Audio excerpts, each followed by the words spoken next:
L'actualité à Nancy et ailleurs. D'un collège à Gerbi-Villers à un lycée situé au Chili, il y a quelques milliers de kilomètres que sont prêts à franchir une vingtaine de collégiens. Émilie Bertonneau, bonjour. Bonjour. Vous êtes professeur d'histoire-géographie donc au collège de Gerbi-Villers. Et Mao, bonjour. Bonjour. Eh bien, toi, tu es collégienne dans ce même collège. En quelle classe ? En 4e. Alors, expliquez-nous comment ce projet Effet Papillon est né. Ce projet Papillon, il est né d'un effet papillon. C'est parti d'un premier partenariat avec un collège vosgien. En 6e, on a échangé avec ce collège vosgien qui est le collège Soué. Et en 5e, avec la même enseignante, on s'est dit pourquoi est-ce qu'on ne poursuivrait pas l'échange. Donc on s'est dit qu'on allait aller voir les Vosgiens chez eux pendant le festival de géographie de Saint-Dié, un festival international dont le thème était le Chili. D'accord, donc là il y a déjà un petit lien, il y a déjà quelque chose. Un lien. On a fait beaucoup de choses avec les Vosgiens et on s'est dit aussi qu'on avait une ancienne élève qui était partie au Chili. D'accord. Avec ce même groupe d'élèves. Donc on s'est dit pourquoi ne pas échanger aussi avec des Chiliens. L'enseignante en charge de la classe de Magdalena, l'élève au Chili, a joué le jeu et s'est dit oui, on va échanger avec l'ancien collège de Magdalena. On a échangé l'an dernier et les élèves se sont dit on a rencontré les élèves vosgiens. Pourquoi est-ce qu'on n'irait pas rencontrer les élèves chiliens ? Et c'est l'effet papillon. Alors Mao, toi, comment tu as découvert ce projet et le Chili ? Ce projet nous a été proposé fin 6e. On a dû s'engager et en fait ça nous a tout de suite plu à tout le monde. On savait pas forcément ce qu'on allait faire à la rentrée. Quand on a découvert ce qu'on allait faire, ça nous a vraiment tout de suite plu. Et on a décidé de continuer.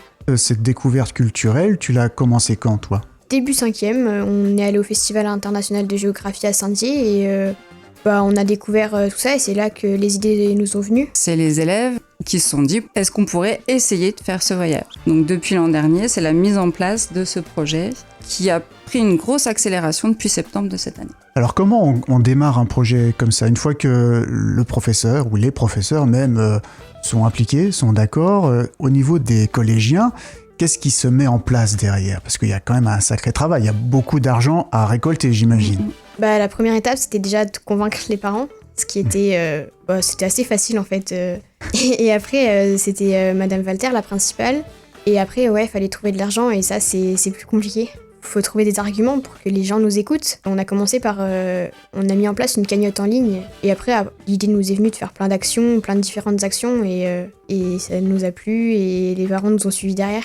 Cette cagnotte en ligne, c'est la trousse à projet, c'est ça ? On peut expliquer un peu c'est quoi ce principe de trousse à projet ? C'est l'équivalent des cagnottes Litchi ou des cagnottes Ulule, mais cette fois, c'est la trousse à projet est soutenue et portée par le ministère de l'Éducation nationale. Donc on est sur un système qui est sûr et certain, dans lequel donc, les gens font des dons. Et comme il s'agit de dons à une action d'utilité publique, il y a une défiscalisation possible des dons qui sont faits. Mao, toi, tu as parlé aussi d'actions. Quel type d'actions vous allez mener ou vous avez déjà mené ? On a commencé par faire une brocante. Après, on fait des repas, on organise des journées, des ventes, toutes sortes de choses comme ça qui nous permettent de récolter. À la fin, ça fait un bon budget. Et tous les collégiens qui veulent partir s'impliquent bien dans le projet ? Vous êtes nombreux aujourd'hui ? On est tous impliqués. Dans le groupe Effet Papillon, ils sont 25. Ouais. Ils sont 18 à vouloir partir. C'est leur choix, tout à fait. Il n'y avait aucune obligation de rester dans le projet Papillon et de partir si le voyage a lieu. Parce que ça ne concerne pas uniquement le projet de voyage au Chili. On est sur un projet qui est plus global, qui fait partie de la politique de l'établissement, l'idée de développer l'ambition, de travailler sur la géographie au niveau local, au niveau mondial, la citoyenneté entre les élèves. Oui, il y a le projet au Chili qui est la cerise sur le gâteau, mais il y a tout le travail autour et toute l'idée de travailler sur la géographie. Les élèves s'impliquent dans d'autres actions, comme encore cette année, ils y sont retournés au Festival de géographie, dans le cadre de la COP des urgences, où ils ont travaillé avec 200 élèves à trouver des solutions sur la paix, la prospérité, la planète, les peuples, le partenariat. Mao, qu'est-ce que tu as appris, toi, sur ce pays, par exemple, qui t'a marqué particulièrement déjà ? Que la façon de vivre est différente et on espère pouvoir la découvrir si on peut y aller. À découvrir d'autres personnes, d'autres cultures, d'autres façons de faire. Ça, franchement, ça nous plaît et on espère pouvoir aller là-haut pour voir, pour découvrir. Ce projet, ce serait pour avril 2025, donc c'est presque demain quand même, c'est bientôt tout ça. Et sur place aussi, ce serait accueilli au sein du lycée avec qui vous échangez ? Dans le programme idéal du voyage, Il y a la découverte des espaces naturels et il y a une journée complète au lycée d'Alembert avec lequel on va de nouveau échanger cette année, d'ici quelques semaines, avec, grâce au nouvel enseignant qui est Sacha Marquet, qui est très très impliqué aussi dans l'échange à distance. Pas dans le projet de voyage, mais le fait de faire découvrir aux élèves de Gerbévillers la géographie telle que les Chiliens la voient. Donc là, ça fait plus d'1 an maintenant que vous êtes un peu dans ce projet. Qu'est-ce que tu as appris sur la construction, la création avec les autres collégiens, faire des projets, participer à une brocante, c'est plein de choses qu'on apprend sur le tas, tout ça. Pas forcément facile non plus. Bah, c'est dur, c'est fatigant aussi, mais quand on se dit qu'il y a un tel but derrière, c'est sûr que c'est motivant. C'est vraiment motivant et on se dit que c'est vraiment possible si on se donne à fond, tous. La motivation, c'est leur énergie, sans limite là. Il faut aussi souligner le soutien des parents qui sont hyper actifs aussi là et très motivés. Ils ne font pas à la place des enfants, mais ils soutiennent dans toutes leurs actions. Parmi tous les élèves qui sont impliqués dans ce projet, vous vous êtes donné des rôles un peu, certains qui vont être plus sur le terrain, d'autres qui vont réfléchir à créer des actions. On est un peu tous concernés, mais on s'est répartis sur les différentes actions. Des fois, il y a plusieurs actions qui tombent sur le même week-end, on peut pas y être tous en même temps. Et donc là, il y a d'autres projets prévus, d'autres actions prévues d'ici la fin de l'année? Oui, le mois de novembre va être un peu chargé. C'est vrai. Qu'est-ce que vous avez prévu alors? Le 15 novembre, on va faire un repas chilien. On propose du chili con carne. Il y a un escape game de prévu, des ventes de gâteaux, de biscuits, des ensachages, ce genre d'actions qui nous permettent de récolter de l'argent. Autant d'actions qui permettent de faire connaître l'effet papillon, de récolter de l'argent, oui, bien sûr, et puis de mobiliser aussi tout le monde autour de vous. Et les parents, j'imagine, qui sont bien impliqués aussi, parce qu'il y a beaucoup de travail derrière. Oui, ils sont très impliqués, font des réunions en plus et sont très à l'écoute aussi de ce que décident les élèves du projet Papillon, enfin les papillons.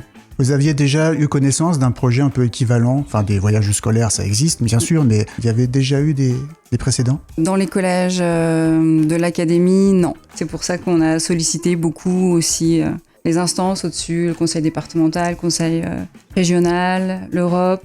Ils sont restés un petit peu sans réaction positive. Là, dernièrement, on a quand même eu un soutien officiel de Madame Macron. Ce n'est pas rien.